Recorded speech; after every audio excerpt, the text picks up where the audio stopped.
pretty windy. Fresh coffee. A little change of the scenery, isn't it?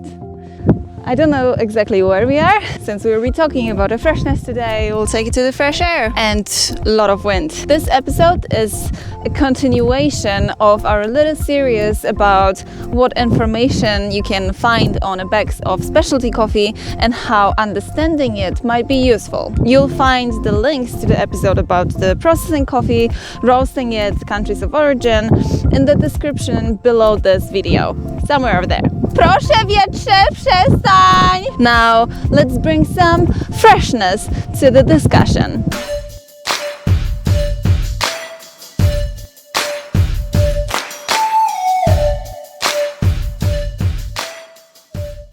The freshness in coffee can refer to two different stages in coffee production. First, it might apply to the process between the processing coffee till the coffee was roasted. And then second, and that's what we're going to focus on today, is from the moment that the coffee was released from roaster drum onwards. I chose to focus on the roasted coffee because my goal for the channel is to help you recognize the moment in coffee's lifespan when it tastes the best to its potential from the customer's perspective. And yes, the freshness plays a very big role in the quality of coffee. I wish I could say that the coffee stays fresh from the day one since it was roasted till like forever. Ever? Unfortunately, it's not that simple. Coffee freshness and what brings it with it, the coffee quality, changes in time. And I say changes instead of decreases deliberately, on purpose, because it's not actually the truth that the coffee quality gets only worse and worse over time. What happens with the coffee and coffee's freshness after the roasting process is a little bit crazier than this. Now jump. Whew, definitely less windy. So, first of all, gases. Carbon dioxide, so CO2, and oxygen.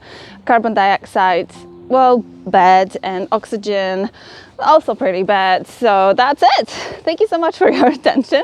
Bye-bye. Just kidding, there's more to it. So not that fast, folks. During the roasting process, there is a lot of CO2 produced. It's like a side effect, natural side effect of coffee roasting. Kaczki, cicho! The longer we roast the coffee for, the darker the profile is, the more CO2 we have that it's trapped in the cells of the coffee and the more troubles we have for achieving the very stable coffee extraction. The easiest way of checking if your coffee is too fresh is to observe it in the very first few seconds during brewing. When, for example, making pour-over coffee, once the coffee gets in contact with water, you should see bubbles, few larger ones and a lot of baby ones. They create this light brown, thick layer on the surface of the coffee. This is the sign of CO2 trying to escape, and too many is a no-no. You just need this perfect amount of bubbles, just like you see here. When making espresso shot, you see this and that and that.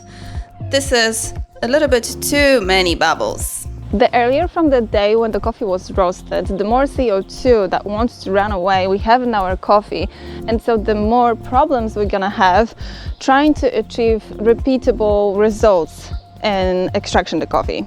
It's because of the bubbles. They stay on water's way to get to the coffee, and it just goes such a great description. The coffee is not fully extracted.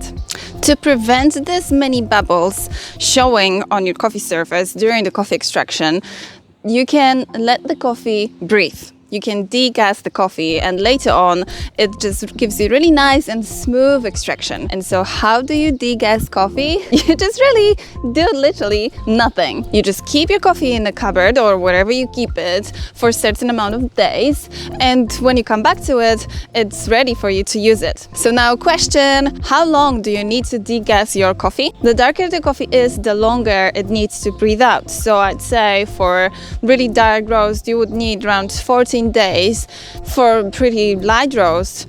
All you need is just maybe 4 or 5 days and the coffee is good to go. I'm talking beans, not the ground coffee. We'll talk about it later in a few minutes. Anyways, in saying all of it, I really doubt that roasteries would manage their logistic this poorly to let you buy the coffee that is way too fresh. By the time that the coffee is bagged, that it's transported to the place that it's sold, by the time that they put it up on the shelves, the coffee is pretty much good for you to use it. But it does happen, so I'm just warning you. But don't worry, it's not like you have the window of 1 or 2 days for the coffee to taste amazing and later it just goes downhill and it tastes like crap. No. After you let the coffee degas, CO2 levels stay definitely less dramatic for around 2, 3, sometimes even up to 4 weeks, and the coffee is still very yum and the extraction is way easier to manage. I don't have the exact number of how long the coffee tastes the best for, because it really depends on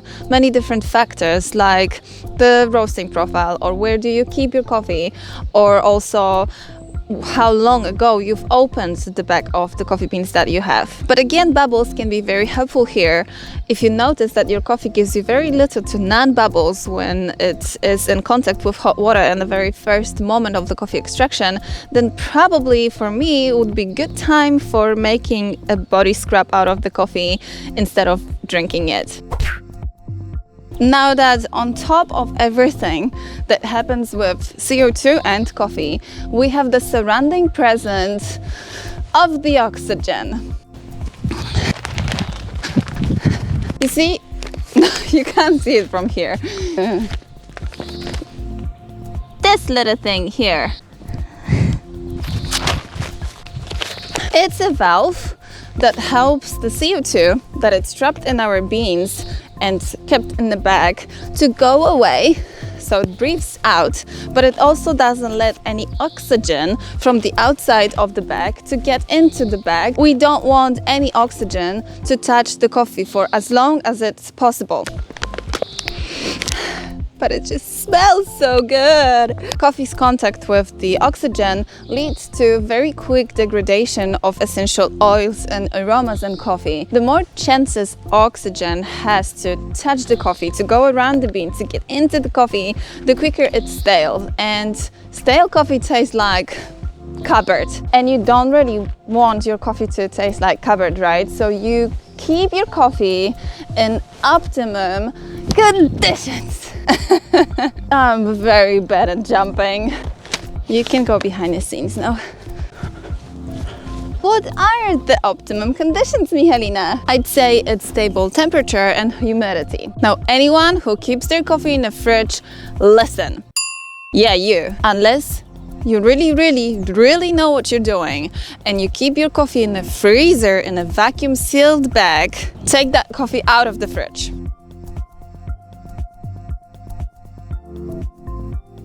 Coffee absorbs the aromas from surrounding environment very quickly, so unless you want your coffee to smell like cheese, find yourself a non-see-through container, transfer your coffee into this container, or maybe just keep it in the original bag that you bought your coffee with, and transfer that container or a bag to the cupboard when there is no humidity and the temperature stays on very stable level at around 20-23 degrees. Don't let any air get to your coffee, so you open the bag or the container only when you really need to, only just before you are about to brew some coffee. Also, ideally, grind your coffee also just before you start your extraction. And here we approach the most significant factor on how fast the coffee ages, the grinding the coffee. You know, there is a saying, whole beans are always better than the grind coffee. Maybe it's not the best saying because I just made that up, but it is truth. Once the coffee is broke down to very little pieces, not only the CO2 now has more options to get away from the coffee, and that speeds the aging way faster than if we kept it as a whole bean, but also the oxygen has more chances to get into the coffee. So let's test it. I took beans from Colombia and brewed myself 2 coffees. The one you will see brewing to the left is freshly ground, the one to the right was ground 5 hours earlier. You will see very quickly that the fresh one extracts with more, let's call it coffee foam, and the right one looks very watery. In very few minutes after I ground my beans, coffee's aroma and flavors escaped. Coffee also became less dense, so created less resistance for water, not much was extracted, and now it tastes like a ghost of something that this coffee once could be. Long story short, buy a server long story short, buy a server grinder and use it only in appropriate time. That all, what I've just said, brings us to the matter of the roast date. The date that you have placed on the commodity coffee bags is not an indicator of freshness of the coffee. It is important to have it there, but it doesn't say anything to you about how old or how fresh the coffee that it's in the bag is. Usually the best before date, it's something far away in the future, like a year or more, and you saw it. The coffee loses its quality way earlier than the best before date suggests. Knowing when the coffee was roasted gives you an information of whether that coffee was too fresh. You buy it and you know that you need to let it breathe. Or maybe it's in the peak moment of the best it can give you. Maybe you know that it's not that fresh, but you still make a good cake with it. Or maybe you know that it's too old, that it's rubbish and better buy a different one. But at least you are left with the choice whether you want to buy it and deal with the consequences or not. Not knowing the date of roast leaves you only with luck, and most likely it will be the bad luck. Don't even get me started on the coffee bags that not only have no roast date but also have the coffee that was already ground in the bag. Let's take two extremes. Remember the Colombian I made myself a few minutes ago? Now I'm comparing it with commodity coffee that was already ground, who really knows when exactly. I was scared of trying it, but I sacrificed and did it anyway. Regretted that very quickly. Mihalina not happy. For me, the choice would be easy. Hopefully, I helped you make your own decision as well. And remember, every time someone buys a coffee grinder, the new coffee flower blossoms on the coffee tree. And I just realized why it happens only once in a year. We just don't buy enough grinders. Let's change it. Peace and coffee.